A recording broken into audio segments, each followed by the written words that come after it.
We talked to a Chicago restaurant worker who is begging for help. His daughter needs a life-saving transplant, but he just cannot afford the operation. Yeah, the tips he gets just aren't going to cut it. Morning Insider Lauren Victory tells us about his urgent plea.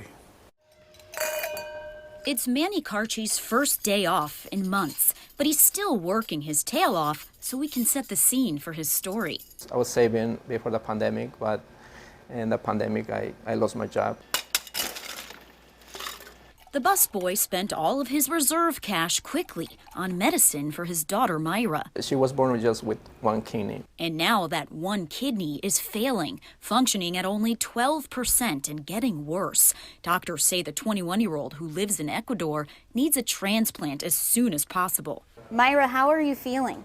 ¿Cómo te sientes, Mayra? Her stepmom helps us translate over Zoom. Myra says she's doing okay physically with just one kidney, but emotionally, If she had two, she'll be more calm. But by having one, she doesn't feel calm.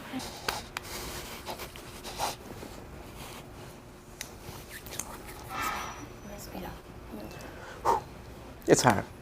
because Dad wants to be there, but he needs to stay here working. The transplant can't happen until the operation is paid for. The bill, $40,000. What I'm gonna do?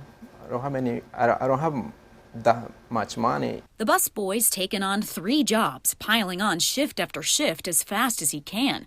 Tortoise Supper Club is trying to help by sharing Carchi's story with customers. Diners are donating, and fellow busboys have opened their wallets too. Sometimes I feel like I want to cry because I know they're my coworker, but the way being helping me, it's mean a lot to me.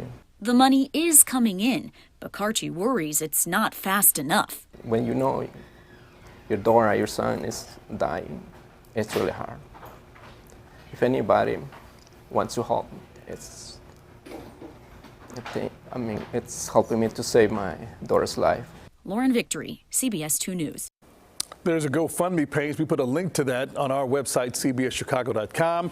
Manny tells us that Myra's drive to the hospital in Ecuador is more than 12 hours away, so he needs to raise even more money to fly her to her surgery, then rent her an apartment close to her doctor's while she recovers from that operation.